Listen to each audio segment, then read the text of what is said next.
Hello dear aspirants, welcome to Adda 24/7। This is Neelam Gehlot, your reasoning mentor. इस session में आप सभी लोगों का बहुत बहुत स्वागत है। अगर आप आज हमारे चैनल पर पहली बार जुड़ रहे हैं तो चैनल को सब्सक्राइब ज़रूर कीजिएगा ताकि आप हमेशा अपडेटेड रहें। और अगर अड्डा की एप्लीकेशन आपने अभी तक डाउनलोड नहीं किया तो उसको ज़रूर डाउनलोड कीजिएगा। जैसा कि आप थंबनेल पे देख रहे हैं, हम बात करने वाले CSIR council of scientific and industrial research के जो फॉर्म निकाले गए थे SO section officer and assistant section officer की पोस्ट के लिए। 2 पोस्ट निकाली गई थी जिसका नोटिफिकेशन अभी हमारा हाल फिलहाल में 8 दिसंबर को जारी किया गया था, जिसकी एग्जाम डेट्स आपकी बहुत जल्दी रिलीज कर दी गई हैं। हालांकि नोटिफिकेशन में ये बात दी गई थी कि फरवरी में आपका एग्जाम होगा और पेपर 1 और पेपर 2 साथ में होगा या नहीं होगा, वो भी कहीं ना कहीं कंफ्यूजन था आपके ऑफिशियल नोटिफिकेशन में। तो ये सारी चीज़ें क्लियर हो चुकी है। अब व्हाट नेक्स्ट, जब इतनी जल्दी हमारी डेट्स आ गई और इस तरह का सिलेबस हमारे CSIR के एग्जाम में देखने को हमें मिल रहा है जो कहीं ना कहीं थोड़ा सा UPSC के सिलेबस की तरह ड्रिवन है, तो ऐसे में किस तरीके से इस एग्ज़ाम को हम बचे हुए टाइम में और मैक्सिमम हम अपना आउटपुट निकाल सकते हैं और कैसे इन बचे हुए डेज को हम मैक्सिमम आउटपुट के लिए यूटिलाइज कर सकते हैं। तो ये सेशन आप सभी एस्पिरेंट्स के लिए इंपॉर्टेंट होगा जो सभी CSIR के इस एग्ज़ाम डेट के नोटिफिकेशन के बाद थोड़े से निराश है कि अब आगे कैसे चला जाए। तो ये उन सभी हमारे एस्पिरेंट्स के लिए इंपॉर्टेंट होगा। तो एक बार जल्दी से सेशन को शेयर कर देंगे और सेशन को लाइक कर देंगे। तो चलिए आगे बढ़ते हैं और बात करते हैं कि क्या क्या चीज़ें इसमें जो आपको एक बार देखने की ज़रूरत है। हमें याद आ रहा है कि 8 दिसंबर को हमारा ये फॉर्म जो है इसका एप्लीकेशन फिल करना शुरू हुआ था, तो स्टार्टिंग हो गई थी इसकी एप्लीकेशन की 8 दिसंबर को। और इन्होंने अपने नोटिफिकेशन में ये लिखा था कि जो टेंटेटिव डेट होगी आपके स्टेज 1 की वो भी बताई गई थी फरवरी में टेंटेटिव डेट होगी। लेकिन साथ में एक और आपकी एक डिटेल थी जहाँ पे लिखा गया था कि पेपर 1 पेपर 2 जो है वो कहीं ना कहीं स्टेज वो इन लोगों की अथॉरिटी के पास ये एक CSIR अथॉरिटी के पास ही ये चांस होगा, या ये एक तरीके से कह सकते हैं कि इन्हीं की एक अथॉरिटी सबसे ऊपर रहेगी टू इस्टेब्लिश कि पेपर 1 पेपर 2 कब होना चाहिए, साथ होनी चाहिए, साथ में नहीं होनी चाहिए। अब इन्होंने अपना हाल फिलहाल में मेरे ख्याल से कल ही आपका ये नोटिफिकेशन आया है CSIR के ऑफिशियल वेबसाइट पे, जिसमें ये बताया गया कि आपका जो पेपर 1 और पेपर 2 यानी कि स्टेज 1 जो हमारे एग्जाम की है, ये इनका ऑफिशियल नोटिफिकेशन है जिसमें स्टेज 1 के अंदर आपके 2 पेपर आने, पेपर 1 आना है आपका और साथ ही साथ आपका आना है पेपर 2। ये दोनों पेपर आपके सेम डे पे कराए जाएंगे 5 फरवरी से लेके, जैसा कि आप देख रहे हैं 5 फरवरी से लेके 20 फरवरी तक आपका एग्जाम होगा, डिफरेंट शिफ्ट्स में होगा। अब जब इतना लंबा हमारा एग्जाम चल रहा है 5 से 20 फरवरी, पूरे 15 दिन अगर एग्जाम चल रहा है, तो यहाँ पे एक बहुत क्लियर कट आइडिया है कि नंबर ऑफ एप्लीकेंट ज़्यादा हैं और नंबर ऑफ एप्लीकेंट ज़्यादा होने भी चाहिए, क्योंकि केवल ग्रेजुएशन मांगी गई थी। तो हर वो ग्रेजुएट स्टूडेंट ने यहाँ पे अपना हाथ आजमाने की ज़रूर कोशिश की होगी, क्योंकि जो पोस्ट है वो अपने आप में बहुत ही टेम्पटिंग है, बहुत ही फैबुलस पोस्ट है आपकी। सेक्शन ऑफिसर, गजेटेड ऑफिसर की पोस्ट थी और असिस्टेंट सेक्शन ऑफिसर, दोनों में कहीं ना कहीं पे स्केल भी बहुत अच्छा था। एक आपकी गजेटेड ऑफिसर की पोस्ट थी और दूसरी गजेटेड ऑफिसर से कहीं कुछ कम नहीं। तो डेफिनेटली यहाँ पे नंबर ऑफ एप्लीकेंट ज़्यादा रहे होंगे, इसीलिए 5 फरवरी से लेकर 20 फरवरी तक पूरे 15 दिन आपका एग्जाम कंडक्ट करवाया जाएगा। और पेपर 1 और पेपर 2, पेपर 1 की आपकी रिपोर्टिंग टाइम सुबह 8:30 बजे और आपका एग्जाम शुरू हो जाएगा कितने बजे से, 10 बजे से आपका एग्जाम शुरू हो जाएगा पेपर 1 का। पेपर 2 की अगर हम बात करें तो पेपर 2 की रिपोर्टिंग आपकी 1:30 बजे है जो, और एग्जाम आपका शुरू हो जाएगा 3 से 5:30। पेपर 1 हमारा 2 घंटे का और पेपर 2 हमारा कितने 2.5 घंटे का है। इस एग्जाम में आपके नेगेटिव मार्किंग भी थी, ये याद रखिएगा। एडमिट कार्ड्स आप लोग 10 दिन पहले, यानी कि अगर 5 फरवरी से मेरा एग्जाम शुरू हो रहा है तो 5 फरवरी से पहले आप एडमिट कार्ड उसके बिल्कुल 10 डेज पहले आप इनका एडमिट कार्ड निकाल पाएंगे, जैसा कि यहाँ पे दिया गया 10 days prior to the examination. तो 5 फरवरी को अगर मेरा एग्जाम है तो 25 जनवरी तक आप लोगों का एडमिट कार्ड्स भी आ जाएंगे, जो कि आप इनकी ऑफिशियल वेबसाइट से ही ले पाएंगे। अब आते हैं अपनी स्कीम ऑफ एग्जामिनेशन में। तो हमारा जो पेपर 1 और पेपर 2 जो अब होने वाला है आपका इस 5 फरवरी से लेकर 20 फरवरी, उसमें क्या क्या आने वाला है। जनरल अवेयरनेस और इंग्लिश लैंग्वेज आपका आएगा, जो कि 150 नंबर का आपका ये पहला पेपर है, जिसमें आपके 100 नंबर जो है, 100 क्वेश्चन जो है वो आपके जनरल अवेयरनेस से आएंगे। ये सारा का सारा आपका ऑब्जेक्टिव जो है पेपर होने वाला है, यानी कि आपके पास MCQs के फॉर्म में आपका पेपर होगा। तो 100 क्वेश्चन आपके MCQs के फॉर्म में जनरल अवेयरनेस के होंगे और इसमें नेगेटिव मार्किंग है 0.33 नंबर आपकी नेगेटिव मार्किंग है फॉर एवरी रॉन्ग आंसर। और उसके साथ साथ 50 क्वेश्चन आपके होंगे इंग्लिश लैंग्वेज के। ये होगा आपका पेपर 1, जिसमें आपको मिलेगा 2 आवर्स का टाइम और नेगेटिव मार्किंग है आपकी 0.33, ठीक है, -0.33 आपका नंबर मिलेगा अगर आप गलत कोई क्वेश्चन अटेम्प्ट करते हैं तो। उसके साथ साथ जो पेपर 2 है, पेपर 2 में आपके 8 सब्जेक्ट्स हैं और 8 सब्जेक्ट्स को 25 25 नंबर में रखा गया है और 200 नंबर का आपका ये पेपर होगा और इसके लिए आपको टाइम मिलेगा पूरे के पूरे 2.5 घंटे का। पेपर 3 आपका डिस्क्रिप्टिव है, ये आपका स्टेज 1 में नहीं आएगा, इसके बारे में कोई जानकारी अभी नहीं आई है। अब बात करते हैं हमारा जो पेपर 1 है जनरल अवेयरनेस और जो हमारा इंग्लिश कॉम्प्रिहेंशन वाला सेक्शन था। तो जनरल अवेयरनेस में आपसे 3 चीजें क्लासीफाई यहाँ पे करी गई थी, history of India and Indian national movement. तो हिस्ट्री ऑफ इंडिया में ज्यादा स्पेसिफिकेशन दिया गया आपके इंडियन नेशनल मूवमेंट को। देन दूसरी जो चीज थी वो पॉलिटी से रिलेटेड थी, constitution of India and governance and social justice. Then current events of national and international importance, यानी कि करंट अफेयर्स की यहाँ पे बात की जा रही है। 100 क्वेश्चन आपके यहाँ से बनने वाले हैं और जो 50 नंबर का आपका इंग्लिश का पेपर है पेपर 1 का, उसमें आपके इंग्लिश के कॉम्प्रिहेंशन आएंगे, आपके डायरेक्ट इनडायरेक्ट पैसेजेस आपके आ जाएंगे और यहाँ पे साथ में fill in the blanks, preposition यानी कि ग्रामर की बात हुई, साइन एंटो की बात हुई, sentence correction, common errors, punctuation की बात हुई। ये 50 क्वेश्चन। इसके साथ साथ अगर मैं बात करूँ आपके पेपर 2 की, तो जैसा मैंने बताया कि आपके 8 सब्जेक्ट्स है जो आपके इस एग्जाम में पूछे जाएंगे और उन 8 सब्जेक्ट्स में general intelligence, reasoning and mental ability यानी कि रीजनिंग, जिसकी आपकी फ्री क्लास में कंडक्ट कर रही हूँ हर दिन, और आप लोगों की फ्री क्लासेस रीजनिंग की चल रही है आपके एसएससी अड्डा चैनल पर, जिसमें आप मेरे साथ डेली लाइव जुड़ सकते हैं। तो ये डेली मेरी 9 PM पे फ्री क्लास होती है बिल्कुल, जिसमें आप रीजनिंग को बिल्कुल इस क्लास के ऊपर छोड़ सकते हैं और ये डेली 9 बजे होती है आपके एसएससी अड्डा 24/7 यूट्यूब चैनल पर। मैं भले ही इसको यहाँ पे और बेहतर तरीके से लिख देती हूँ ताकि आप लोगों को क्लियर हो जाए। तो ये एसएससी अड्डा 24/7 इस YouTube चैनल पे आपकी ये रीजनिंग की फ्री क्लास होती है डेली मंडे टू सैटरडे रात में 9 बजे, ठीक है। अब जनरल इंटेलिजेंस रीजनिंग, ये आपका रीजनिंग हो गया 25 क्वेश्चन यहाँ से आने, अर्थमेटिकल ये हो गया आपका क्वांट्स यानी कि मैथ्स, इसके 25 क्वेश्चन। जनरल साइंस, तो जनरल साइंस में बेसिकली आपकी फिजिक्स है, आपकी बायो है और आपकी है केमिस्ट्री, जिसमें ज्यादा फोकस आपका बायो और फिजिक्स पे रहेगा और उससे थोड़ा सा कम फोकस हम केमिस्ट्री को लेके चलेंगे।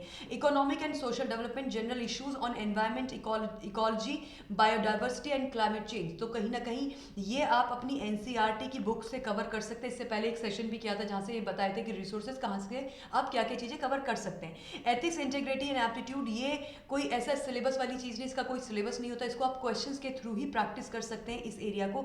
Decision making and problem solving को भी आप क्वेश्चंस के थ्रू ही प्रैक्टिस कर सकते हैं। मैनेजमेंट प्रिंसिपल एंड प्रैक्टिसेस, ये हमारे जितने भी पेड स्टूडेंट्स हैं उनको प्रॉपर इनकी क्लासेस मिल रही है। और नेशनल ज्योग्राफी में बेसिकली आपको पहले फोकस करना है इंडियन ज्योग्राफी पे और उसके बाद जो हमारे बहुत स्पेशल चीज़ें हैं जो इंटरनेशनल ज्योग्राफी से रिलेटेड है या हम बोले वर्ल्ड वाइड ज्योग्राफी से रिलेटेड है, उन पे फिर हमें बाद में जाना होगा। तो टोटल जैसा कि आप देख रहे हैं टोटल 8 सब्जेक्ट्स हैं। अब बात ये आती है कि what next, exactly what next to be done इस बचे हुए टाइम में। तो देखिए पहली बात तो अगर हम बात करें कि हमारे पास कितना समय बचा है, तो टोटल अब आज का दिन लगा के हमारे पास टोटल 18 डेज बचे हैं। 5 फरवरी की मैं बात करूँ, क्योंकि 5 फरवरी वो फर्स्ट डे होगा जिस दिन कुछ स्टूडेंट्स का एग्जाम होगा, तो हम 5 फरवरी को अपना टारगेट लेके चलेंगे। 5 फरवरी के ऊपर आपको जितना समय मिल जाए, एनालिसिस से आपको ये भी पता चलेगा कि कितना हम लोगों को किस तरीके के क्वेश्चंस आ रहे हैं, किस तरीके के नहीं आ रहे। तो वो स्टूडेंट जो 15 फरवरी से 20 फरवरी के बीच में एग्जाम देंगे, उनके पास एक अच्छा खासा डेटा जो है आ जाएगा 5 फरवरी से लेके 15 फरवरी तक। और 5 फरवरी से लेके 15 फरवरी पूरे 10 दिन में 10 एग्जाम्स आपके हो चुके होंगे। एक आध बीच में नहीं भी होगा तो वो देखने वाली बात होगी। तो इस बीच में बहुत सारे आपके दिन में एग्जाम हो चुका होगा, तो वो बच्चे जो लास्ट के 5 दिन में एग्जाम दे रहे होंगे वो कहीं ना कहीं बेनिफिट में होंगे। उनको ये पता हो कि कौन कौन सी चीज़ों को पढ़ लेना जरूरी है, कौन कौन से टॉपिक को पढ़ लेना जरूरी है, कौन कौन से एरिया से जो है चीज़ें ज़्यादा पूछी जा रही है, तो उनको वो रिवाइज करके जा सकते हो। तो हाँ, ये बच्चे थोड़ा सा अपर हैंड में रहेंगे। लेकिन अगर पेपर में आपके नॉर्मलाइजेशन होता है तो फिर वो सारी चीज़ें कहीं ना कहीं एक ही जगह पे आके रुक जाती है। तो टाइम लेफ्ट की बात की जाए तो 18 डेज का आपके पास टाइम है और इन 18 दिनों में अब आपको प्रैक्टिकल होने की जरूरत है। अगर इस समय आप ये सोच रहे हैं कि हम किसी नई चीज़ को पकड़ ले, किसी नई चीज़ को पढ़ना शुरू करें, तो ऐसा बिल्कुल मत कीजिए, क्योंकि किसी भी नई चीज़ को आप पढ़ेंगे और केवल पढ़ के चले जाएंगे तो एग्जाम में हम रिटेन नहीं कर पाते डेटा, हमें याद नहीं आती चीज़ें, तो उसका रिवीजन बहुत ज़रूरी है। तो इस समय इमोशनल मत बनिए कि मेरा ये भी छूट गया, मेरा ये भी छूट गया, मेरा वो भी छूट गया। इस समय आपको अपनी रिसोर्सेज को बिल्कुल कम करते हुए, क्योंकि आपके पास केवल 18 दिनों का समय, इस समय प्रैक्टिकलिटी बहुत ज़रूरी है कि आपने जितना पढ़ लिया है उसको रिवाइज कीजिए पहले, उसके बाद आपको समय मिलता है तब आप किसी नई चीज़ पे जाइए, वरना अभी किसी नई चीज़ को पकड़ना कहीं ना कहीं आपको बहुत ज़्यादा खतरे में डाल सकता है। तो मेक श्योर करें कि अभी किसी नई चीज़ को ना पकड़े, चाहे वो कोई एक सब्जेक्ट है जो आपने बिल्कुल नहीं छुआ है या कुछ भी है, बट इस समय नई चीज़ को पकड़ना ज़रूरी नहीं है। तो कैसे किए? सबसे पहले तो सबसे पहला काम आप करेंगे कि रिवाइज कीजिए, सारी चीज़ें रिवाइज कीजिए।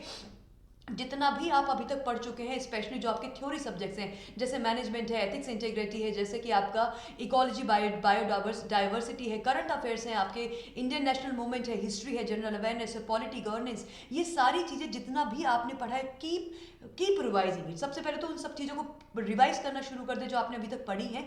देन कीप लेस रिसोर्सेज, जितनी रिसोर्सेज आपने रखी उनको भी काट छाट के आप कम से कम रिसोर्सेज पे आइए और कम से कम रिसोर्सेज अपना रिवीजन करना शुरू करें।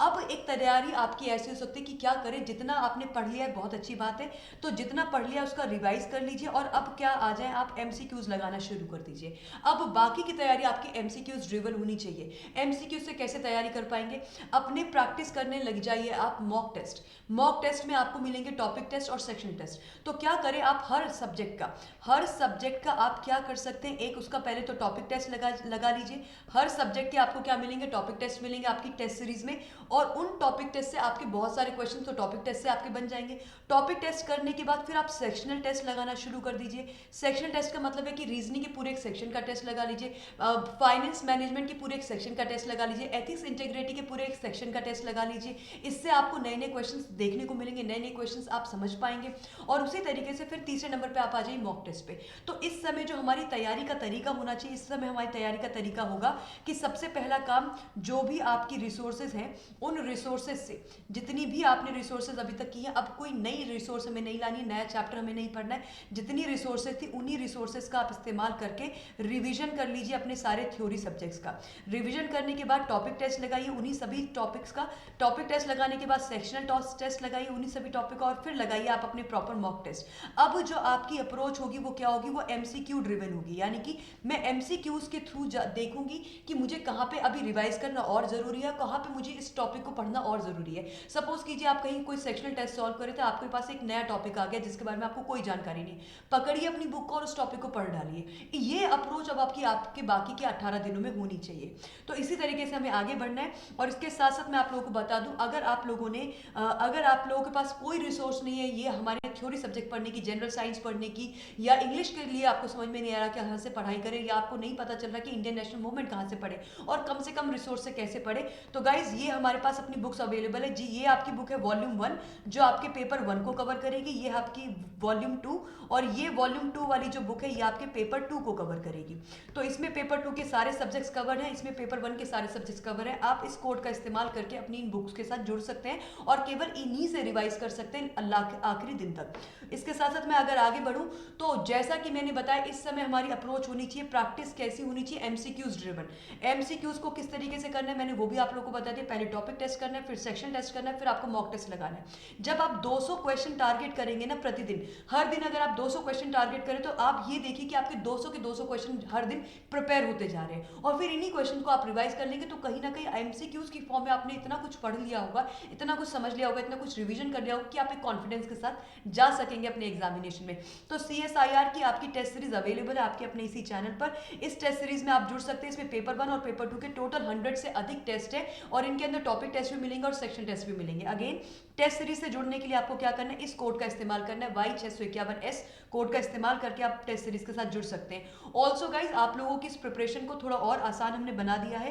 कैसे कि आप लोगों का फ्लैट 22% डिस्काउंट चल रहा है बुक पे, तो अगर बुक्स के साथ आप आज जुड़ोगे तो आपको 22% का डिस्काउंट मिल जाएगा। यानी कि ये जो बुक्स मैंने आपके सामने अभी दिखाई हैं, तो अगर आप इस कोड को लगाओगे, Y651S को लगाओगे, तो आपको यही बुक्स 22% के डिस्काउंट पे 22% के डिस्काउंट पे मेरा कोड लगाने से आप लोगों को मिल जाएंगे कितनी 840 की कुछ की आपकी ये दोनों बुक्स आपके मिल जाएंगे। इनको आप ले सकते हैं। और ये टेस्ट सीरीज जो है, टेस्ट सीरीज भी आपकी मेरे ख्याल से बहुत ही कुछ 200 कुछ में आप लोगों को टेस्ट सीरीज मिल जाएगी, तो ये भी मिनिमम प्राइसेस में है।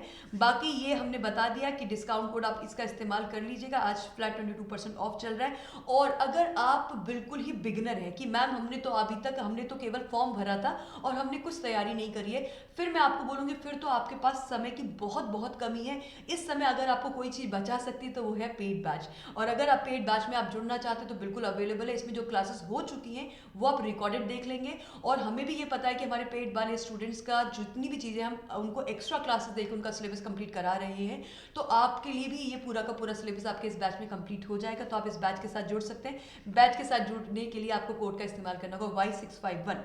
किस तरीके से आप इन बुक्स या टेस्ट सीरीज में जा पाएंगे, उसके लिए आपको क्या करना है, अड्डा 24/7 की एप्लीकेशन पे जाना है। ऐप पे जाके आप क्या सेलेक्ट करेंगे, आप एसएससी सेलेक्ट कर लेंगे अंडर कोर्स टैब के अंदर आप एसएससी सेलेक्ट कर लीजिएगा।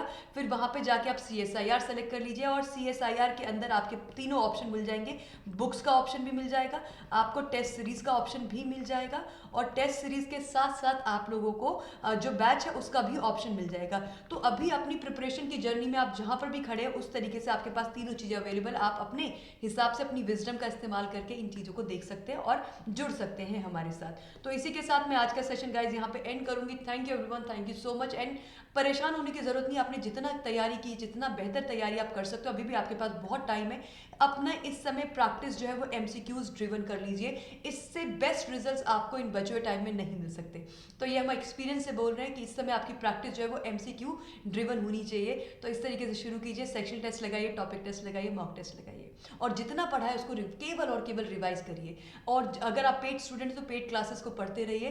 That's what I have to say, and all the very best guys. अच्छे से एग्जाम दीजिए। बाकी मिलते हैं हमारे 9 बजे के फ्री सेशन में जो आपके एसएससी अड्डा 24/7 यूट्यूब चैनल पर होता है। Thank you everyone, thank you so much.